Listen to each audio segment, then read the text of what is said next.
With rare footage and exclusive interviews from behind bars, we'll reveal shocking stories of teenagers convicted of unthinkable crimes.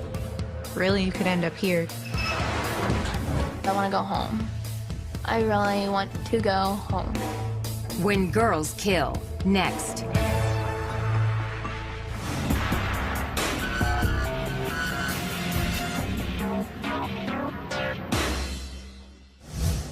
In many ways, these two Florida teenagers had a lot in common. They were from the same neighborhood and both had everything to live for. Rachel Wade was sort of an all-American girl. Sarah was a good kid. She had the whole world ahead of her. But 19-year-old Rachel Wade and 18-year-old Sarah Ludman wanted the same boy, and their love triangle spiraled out of control. Now your ass is mine, and I'm guaranteeing you I'm no murder you. I'm letting you know that now.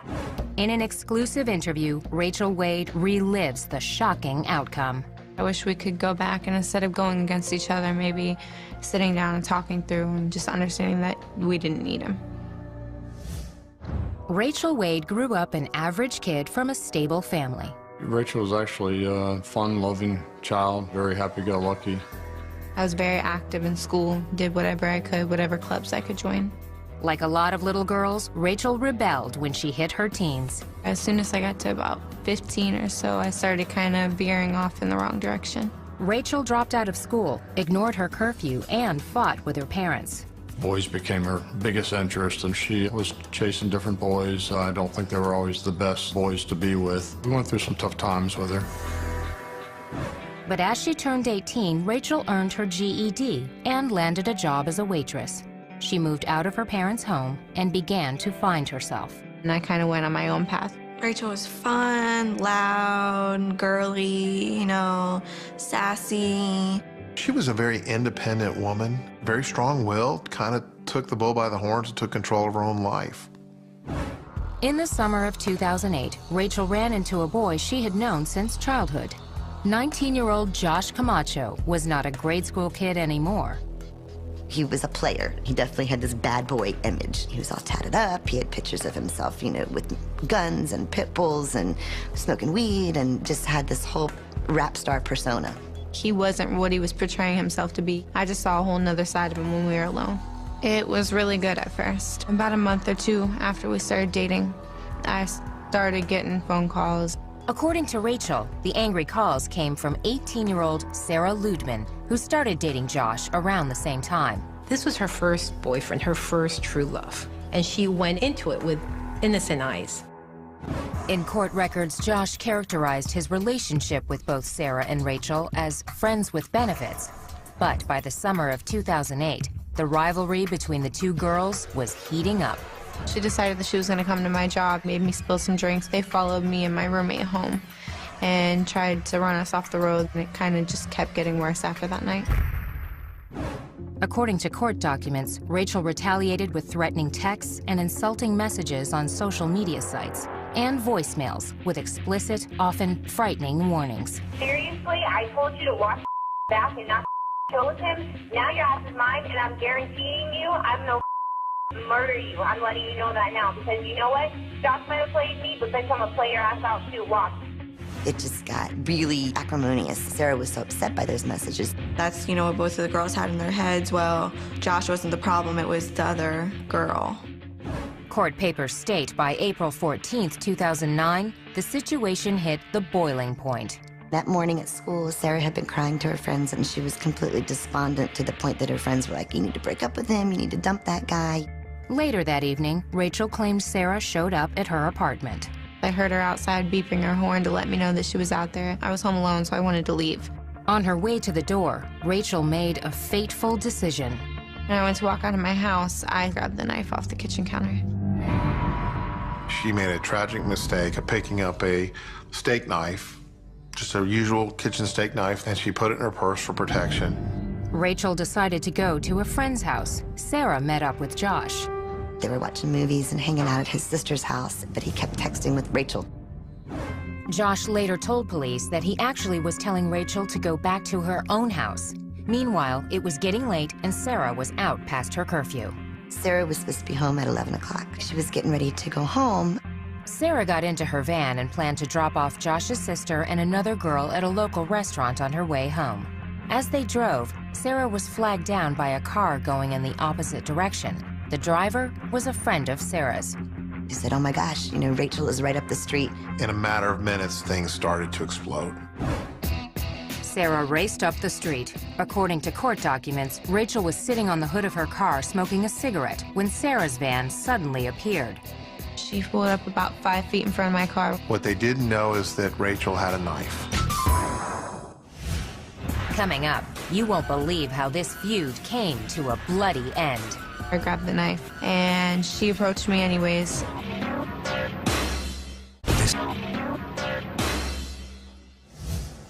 At 12:45 a.m. on April 15, 2009, after months of feuding over the same boy, it was finally showdown time between 19-year-old Rachel Wade and 18-year-old Sarah Ludeman.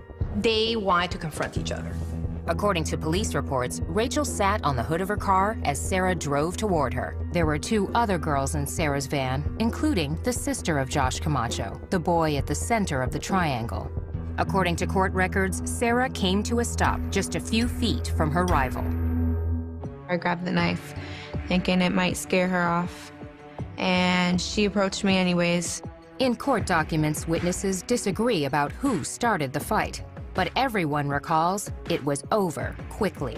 They fought in the middle of the street for no more than 5 seconds. It was pulling hair. Next thing you know, it stops. She hit me 3 or 4 times. I started swinging back. And the next thing I remember, she let go of me and turned around and walked back to her van. Sarah yelled out to her friends. Sarah was screaming for them to get back in the car so they could leave. I just saw blood on the knife. I didn't physically remember stabbing her. I didn't see where she was stabbed. Sarah managed to get to the van and grab her phone. Police reports state that she called Josh Camacho. She said it hurts. At that point, the line fell. She lost consciousness. She ended up lying in the middle of the road. Shocked witnesses dialed 911. Rachel! Down her. Okay, where on the body is the patient stabbed? In the chest. She's trying to breathe. According to police records, Rachel retreated with the knife in her hand. She walked up the driveway and ultimately threw the knife up onto the neighboring residence's roof. Rachel sat on the porch of a nearby home as police and EMTs arrived. They quickly determined Sarah was stabbed twice in the chest. She had a small injury here, stab wound here. She was stabbed right in the heart. It pierced her heart. During the frantic effort to save Sarah's life, Josh Camacho received a call from his sister at the scene. Josh hurried to get there and arrived before Sarah was taken away in an ambulance. But at the hospital, she could not be saved. Sarah was pronounced dead at 2:29 a.m. Detective Mike Lynch was gathering evidence when he learned the case was now a homicide investigation. I ended up finding Rachel sitting in what used to be a bench located in front of the residence. Her demeanor was calm. I was scared, but at the same time, I didn't really know what to think or how to react. Rachel claims she was not aware Sarah was dead when she agreed to be questioned at police headquarters.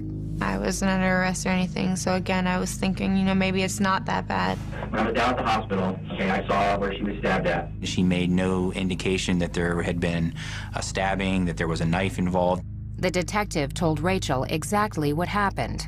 The next piece of information that you need to know is that she is dead.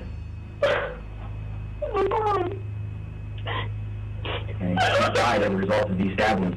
When they told me that she had passed away at the hospital, I kind of lost it. I couldn't believe what they were telling me. The hard truth of her situation became clear when Rachel was charged with second-degree murder. Bail was set at $500,000. If convicted, the 19-year-old faced life in prison. Fact is, she stabbed her and she killed her. For second-degree murder, I didn't have to prove she intended to murder her. Sarah came looking for a fight, so it was apparent to me that this was a good self-defense case. Murder or self-defense. The lines were drawn when the trial began in July 2010. Among the witnesses called by the prosecution, Josh Camacho. His tough bad boy pose was gone. Josh coolly maintained that he had an open relationship with both girls. When he came into court, the appearance was just a little guy. Very quiet, very soft-spoken. He says, I wasn't dating either girl. They're not my girlfriends. After these girls and their friends and their families talked about how he was their whole world and said, I was just sleeping with them. Camacho's testimony was shocking, but the prosecution's most damaging evidence came from Rachel herself, the threatening voicemails Sarah had saved. I'm gonna find you and I'm gonna beat your ass. He can get anything he wants from me. You still got your mommy and daddy's curfew, bitch. Why do you run your mouth and why are you that pathetic? So keep talking, Sarah. I'm gonna teach you it. I'm telling you now. I couldn't believe that it was me. It was out of character for me to say anything like I said to her. Please tell me, Sarah, why you would be a dumbass put a brand new picture of you and Josh at the beach on your MySpace. I'm no murder you. I'm gonna play your ass out too. Watch. You're a fat bitch and I'm gonna kill you. If you're a prosecutor, you don't get a whole lot better evidence than that. In a risky defense move, Rachel took the witness stand and claimed she received similar messages from Sarah. It's a shame that Rachel didn't save voicemails from Sarah with threats, but she didn't. The jury deliberated less than 3 hours. We, the jury, find as follows: ask that the defendant in this case. The defendant is guilty of murder in the second degree as charged. So say we all. Michael Schwartz, foreperson of jury, July 23, 2010.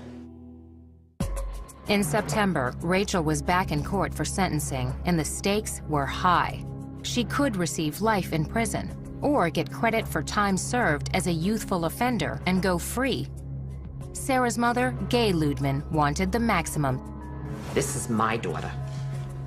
She lays in a cemetery. I go visit her there. The judge sentenced Rachel to serve 27 years behind bars. It's a tragedy for both sides. That's all I got to say. Justice has been served. We've lost our daughter as far as having her home with us, but she's still here for us, fortunately, to visit and look forward to someday her coming home. But Sarah's lost. You know, her parents have lost their only daughter. Both parents, I mean, they felt like they did everything they could to be good parents. They'd raised girls that they were proud of. Still, Rachel does have remorse. Not sitting down to talk to Sarah would be my biggest regret. We should have met up and we should have talked. And maybe it should have been him that we confronted. Instead of going after him, maybe walking away from him. No matter what somebody says about you or to you, it's not going to resolve anything to go out and fight him. And really, you could end up here. Up next, this Kentucky teen called herself the Devil's Daughter and unleashed hell with her group of young followers. I sought out people that had been ostracized.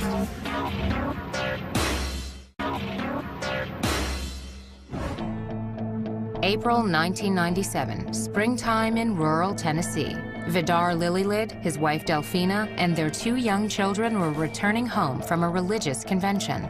They decided to go have a picnic with the kids and stop at the Baileyton Rest exit.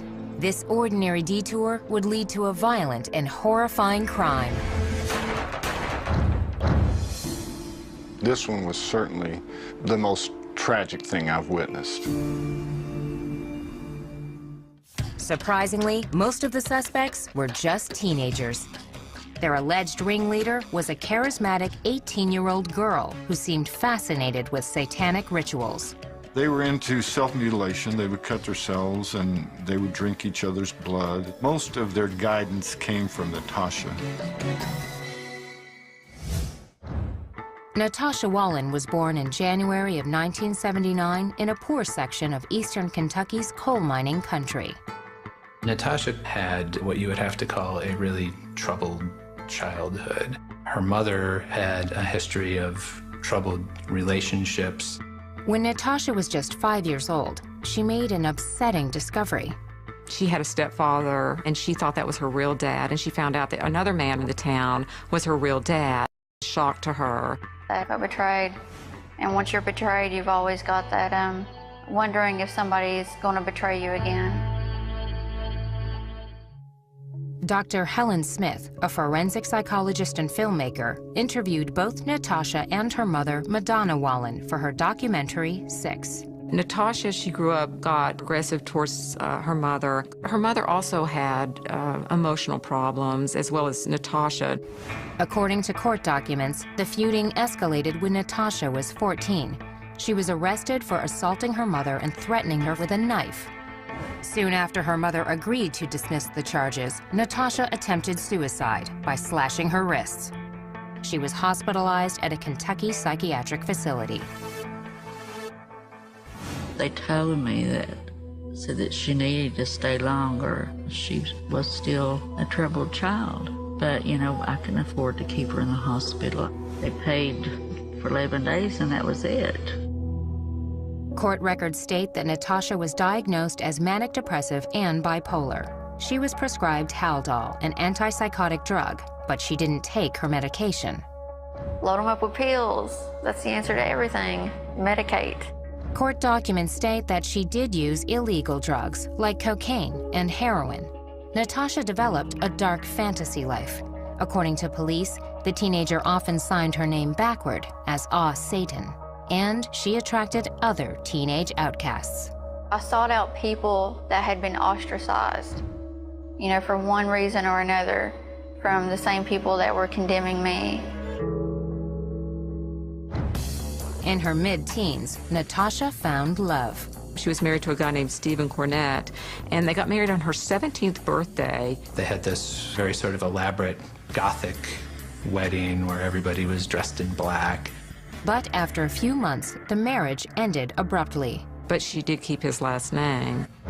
Alone, Natasha spent more time with her friends, which included 20-year-old Joe Reisner, 19-year-old Dean Mullins, Crystal Sturgill, who was 18, 17-year-old Karen Howell, and 14-year-old Jason Bryant. According to the Chicago Tribune, on Friday, April 4th, 1997, the group rented a room at a motel in Pikeville, Kentucky. But this was no typical high school party. It was a satanic ritual type situation. There was cutting, there was drinking blood. It was just like something crazy. I don't know. Maybe a way of bonding. A story in the Knoxville News-Sentinel reported that 2 days later, Natasha and friends piled into a small hatchback. They headed south toward New Orleans, armed with a 9mm Smith & Wesson handgun and a .25 caliber semi-automatic pistol. On the afternoon of April 6th, Vidar and Delphina Lillylid and their 2 kids were driving back home to Knoxville after attending a Jehovah's Witness conference in Johnson City.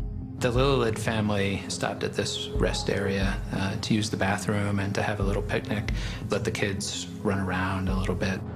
A little while later, a hatchback pulled in and 6 goth teens climbed out. You had like the American dream and the American nightmare meeting each other on the highway. Vidar, who was still probably pumped up from the convention, he thought, well, I'll talk to them about God. According to court testimony, the religious conversation suddenly turned into a carjacking. Joe Reisner is the one who pulled the gun on them. Told them they weren't going to hurt anybody. That's what they told him. So we just want your van. Court documents state Vidar and his family were loaded into their van at gunpoint. Natasha and 3 of her friends got in with them, while 2 others followed in the hatchback. They drove them to the next exit. They pulled into the first sort of small rural road they found. The area appears to be more remote than it actually is. What occurred in the woods that night was a tragic clash of innocence and evil. The witnesses heard the gunshots. Coming up, the horrifying fate of a helpless family. How could a teenager commit such a cold-hearted crime? I could have made different choices, and I should have made different choices.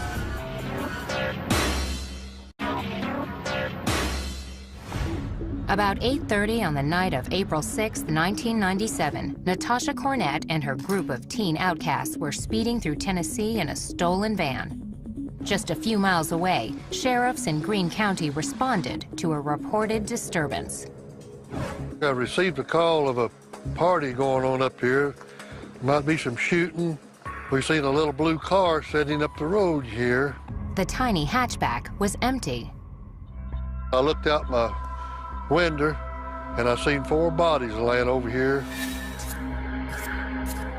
The mother and father were dead. They were laying here, and the little girl was sitting over here, and the little boy was here, Kylie, in the ditch, laying on his mama's lap. Vidar and Delphina Lillylid lay in a ditch, both dead from gunshots. Their children, 6-year-old Tabitha and 2-year-old Peter, were critically wounded, but still breathing. EMTs rushed the children to a local hospital. Officials examined the blood-soaked crime scene. The 2 adults, they had 2 wounds in common, bullet holes that formed perfect triangles. Somebody must have intentionally wanted to make a triangle, and they succeeded.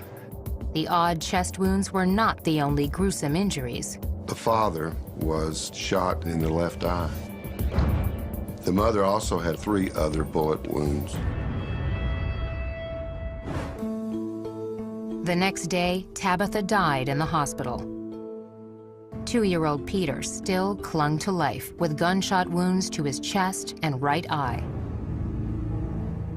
Although the suspects stripped the license plates and contents from the hatchback at the crime scene, they overlooked one clue that led detectives to Kentucky. They left a receipt from Pikeville, and that receipt let the police pretty quickly identify the car, and then they knew who they were looking for. Police launched a nationwide manhunt while Natasha and her friends headed south in the Lillylids van. They felt like they needed to get out of the country. I mean, they had just murdered people.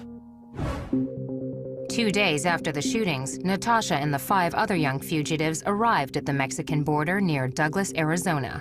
They were allowed to cross. They had made their way safely into Mexico. According to court testimony, sometime after entering the country, the teens encountered Mexican police. After finding a knife in the van, officers ordered the group back to the border. There was an all-points bulletin out for them. But the computers hadn't worked all day. As they approached the border crossing, the system came back online. They had the bad luck being the first car to come through that border crossing station there when the computer came back up. And they were all arrested on the spot. Police reports state the suspects had in their possession Social Security cards and other property belonging to the murder victims.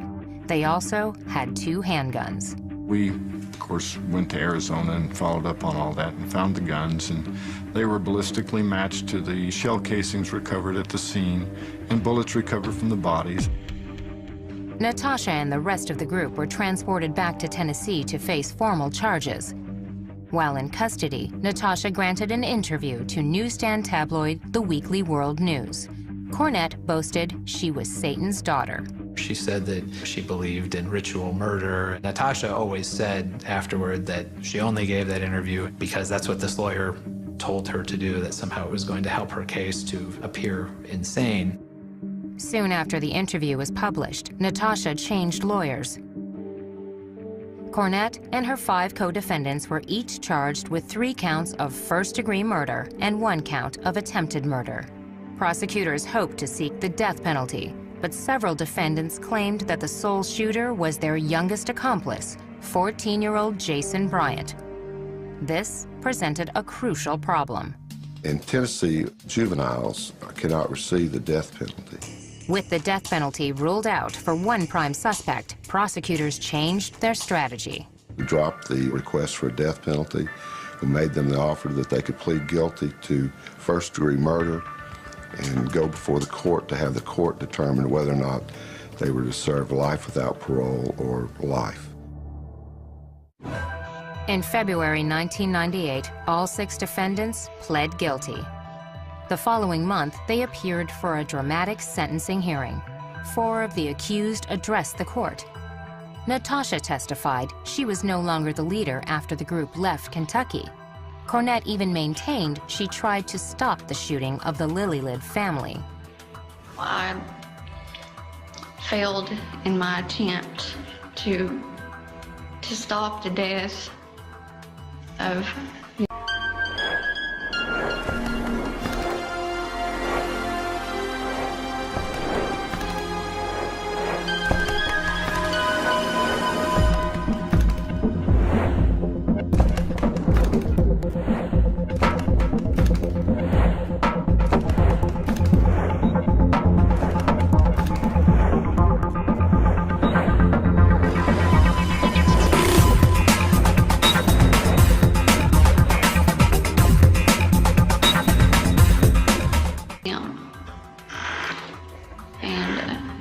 weighed heavily on my conscience.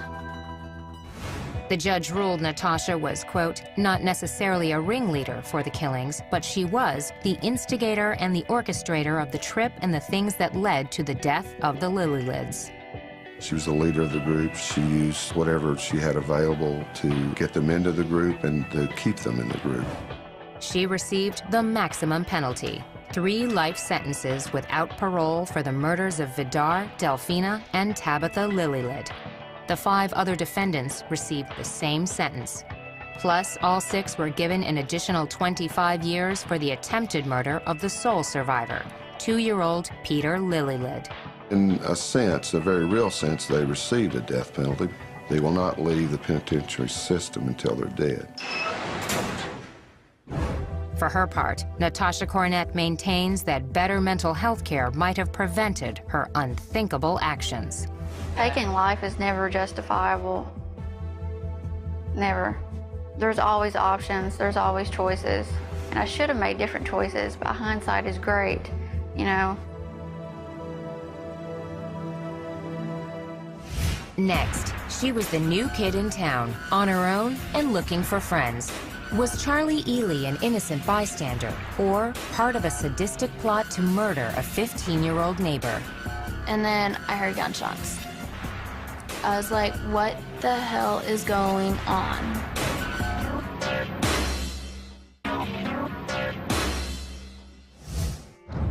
Most of her life, Charlie Ely was a good girl with very bad luck.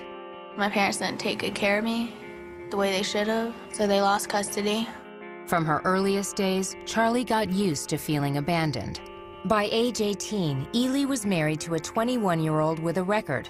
Only 4 months after saying I do, Charlie's home life was again torn apart. He was arrested for violating his probation and left her basically alone.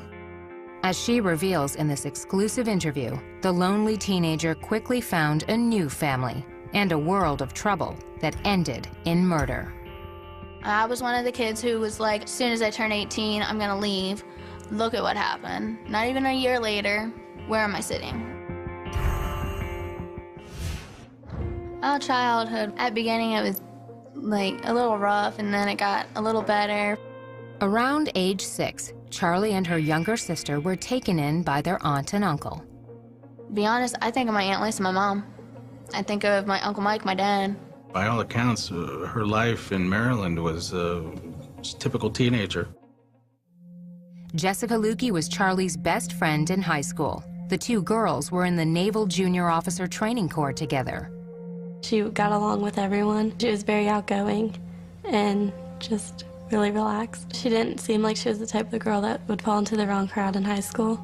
Never had any fights according to her family. She was bullied a bit by some of her classmates because she had an eye problem. She was legally blind in one eye, and they picked on her a little bit for that.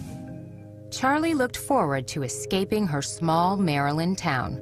An unexpected opportunity came up after Charlie graduated in the spring of 2010. I moved from Maryland to come down to Florida to try to reconnect with my mother. I didn't listen to my Aunt Lisa and all them when they said, be careful, Charlie, why don't you just wait a couple of years and see where it goes?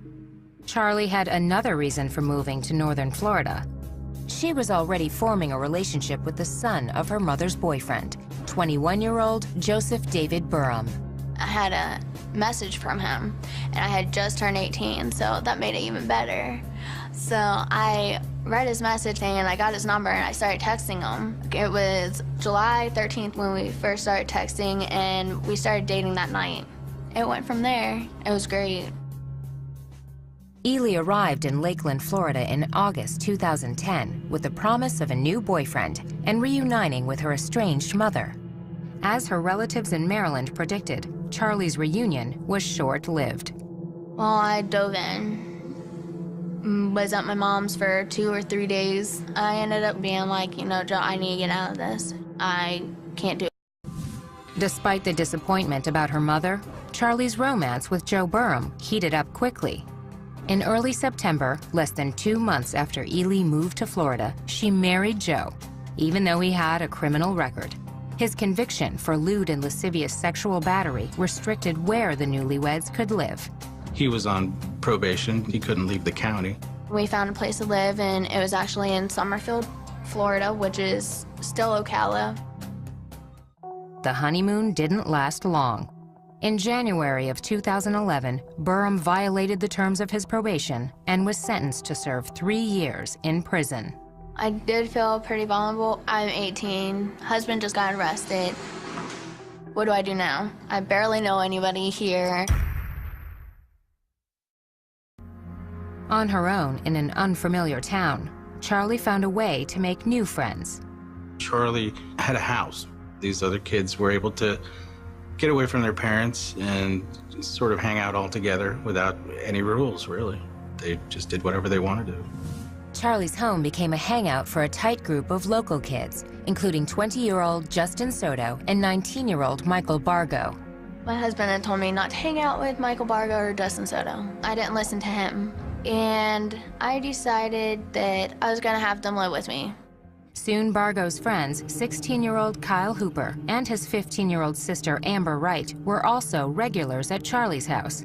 According to court testimony, Amber was in the middle of a stormy breakup with her 15-year-old boyfriend, Seth Jackson.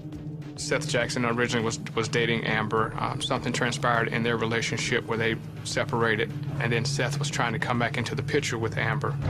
During this time, Charlie and Amber became close. Ely and Amber were best friends. That friendship would be marked by violence. And then I heard gunshots. I was like, what the hell is going on? Coming up, the grisly details of a terrible death. For such a brutal crime, it was almost professional, which is scary.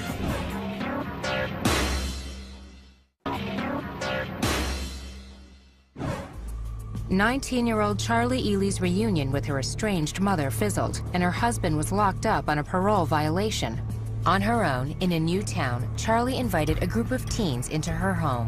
Ely's new best friend, 15-year-old Amber Wright, had just broken up with her boyfriend, 15-year-old Seth Jackson.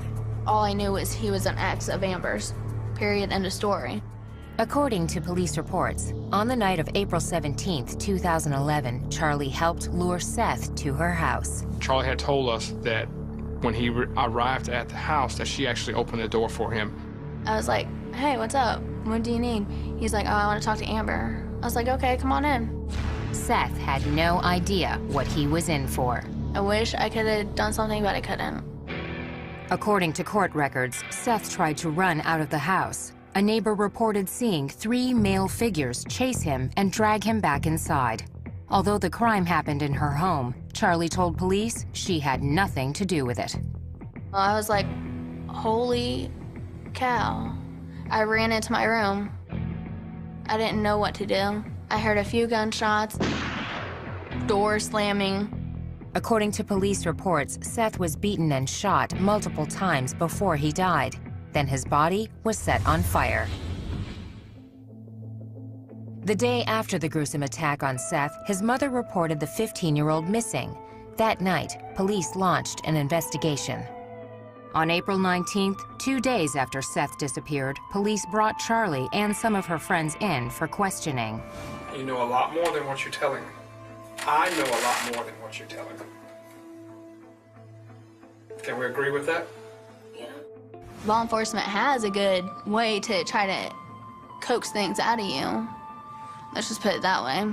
I didn't trick her in any way for her to tell me the truth. You knew that Seth was never going to walk out of your house alive. Is that correct? Yeah.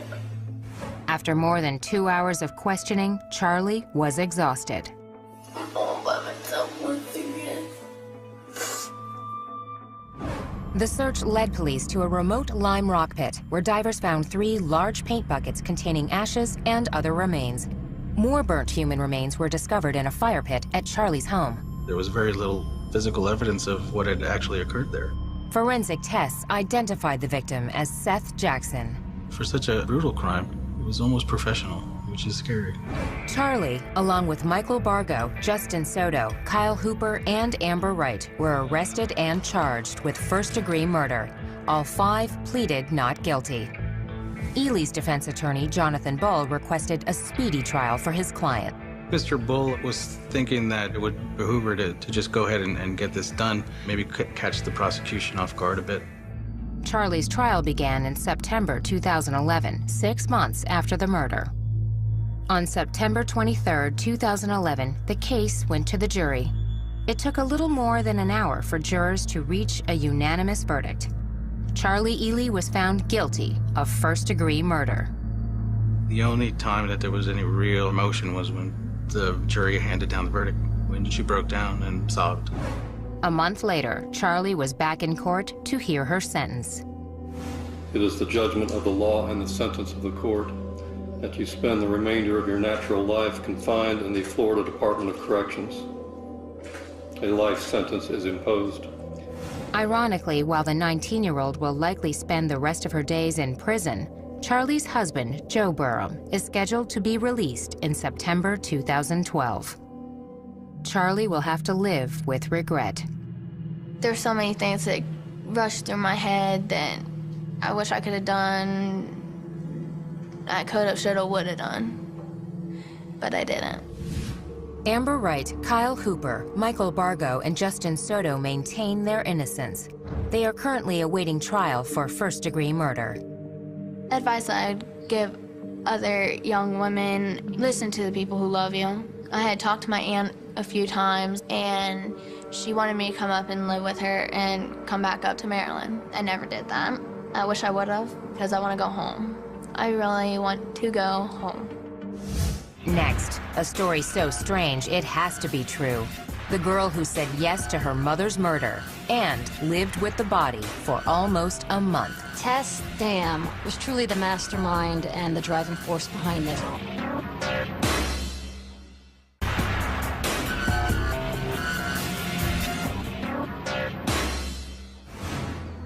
On a cold winter night in February 2007, police in Lafayette, Colorado answered an anonymous call. Officers received the tip that Linda Dam had been murdered. At the home of 52-year-old Linda Dam, police say they found her 15-year-old daughter Tess and Tess's boyfriend, 17-year-old Brian Grove. As more officers arrived, they began to try and develop more information about Linda Dam. Was she safe? Was she still alive? The bizarre answer would generate shocking national headlines. As a child, Tess Dam faced major challenges. Tess Dam grew up without a father. Her father and mother split when she was 2. Linda was very clearly addicted to alcohol, very severely alcoholic. But by all accounts, Tess and her mother enjoyed a close relationship. In 2004, when Tess was 13, she joined a basketball team at the local rec center. Eddie Anderson was the coach. She really loved her mom. Even in practice, she would go hug her mom. But Linda would come up to me, and I could smell the alcohol on her breath. By 2006, things were changing. According to the Rocky Mountain News, on several occasions, Tess was picked up by police for violating curfew. In July, she was escorted home by a cop who was alarmed by Linda Dam's condition. An officer sees Linda stumbling down the stairs. She's visibly intoxicated.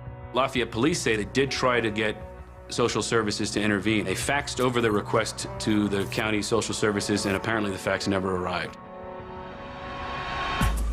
A few months later, Tess met Brian Grove at an area youth center. According to the Denver Post, by early 2007, Brian was living with Tess in Linda's home. But the young couple wanted a house of their own.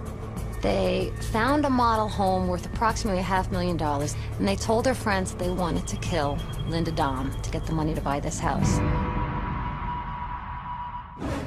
A 16-year-old friend named Jared Smith described a conversation with Tess and Brian that started at a local restaurant near the end of February 2007. Smith told police Tess and Brian talked about how much they hated Linda. On the drive back to Linda's home, Brian allegedly asked Tess if she wanted him to take care of her mother. Tess said yes. Brian went in the home while Tess and Jared were driving around. Jared Smith said he had no idea what Brian had planned. Brian later admitted that he had tried to strangle Linda, and that didn't work. Once she lost consciousness, he got a knife, drove it into her neck, and so hard that he actually couldn't pull the knife back out again. Got another knife and ended up stabbing her more times until she died. He stabbed her approximately 18 times. According to Jared Smith, Brian called and asked him to come to the house. When Jared arrived, Brian told him that he killed Linda. Jared said he did not want to be involved. Brian told him that he was already involved. Smith claimed he closed his eyes while he helped Brian move Linda's body. They had taken Linda, wrapped her up in a knife, and they put her into the Subaru. Brian then turned to his best friend, 18-year-old Jared Guy, for help. Brian and Guy were both born in India and raised by Colorado families. We considered each other brothers. In his interview with police, Guy offered a different version of Linda Dam's death. He said Brian Grove told him Linda attacked Tess. Grove simply came to her aid. They said it was more of a self-defense kind of thing, that Brian went in and tried to protect Tess. Jared Guy claims he advised Brian to turn himself into police. But after much convincing, Guy agreed to help his friend dispose of Linda's body. Guy told the cops they considered leaving the corpse in a landfill. Instead, they ended up at a local cemetery. The ground was frozen. Brian thought that they hadn't buried her deep enough, so he brought Jared Guy, and they both dug her back up and then drove back to the house. According to police records, Linda's body remained in the car, parked in the garage. After the entire incident happened, I was just in shock, and I really just wanted to go back to the happy little life that I'd created for my own self. Brian and Tess lived in the home and played house. She would send him things saying, your wifey did the laundry for you. They bought groceries, they cooked. The young couple also acted like rebellious teenagers. They were having parties at the house, car surfing out in the street, and really up to some pretty wild behavior. But the parties ended with the anonymous call to police on the night of February 27, 2007. Prosecutors believe the tip came from one of Tess's friends. When the police showed up to the house, they were able to find the body in fairly short order. Tess Dam, Brian Grove, and Jared Smith were taken into custody that night. Jared Guy was arrested later that week. Jared Smith was charged with being an accessory to the crime and pleaded guilty. He was sentenced to serve 2 years in juvenile detention. Jared Guy was charged with being an accessory to the crime and to tampering with evidence. He pleaded not guilty to both charges. Several months later, Guy agreed to a deal and pleaded guilty to the tampering charge. He was sentenced to 6 months of work release, followed by 6 months of home detention, then 3 years of probation. If I could go back to then and change my actions, I would have still tried to help him, but I would have tried to help him in the sense of make him call the cops. Ultimately, Brian Grove and Tess Dam were each charged with first-degree murder for the death of Linda Dam. Brian copped a plea to second-degree murder. He was sentenced to 40 years in prison. Tess also pleaded guilty to second-degree murder and solicitation of murder. She was ordered to serve 23 years behind bars. Tess Dam will be released before she turns 40 years old. Brian Grove was a hands-on killer, but Tess Dam was truly the mastermind and the driving force behind this. She's the one that told Brian Grove to kill her mother. These teens could have been the girls next door anywhere in America, until fateful decisions turned lives of promise into lives marked by violence and tragedy.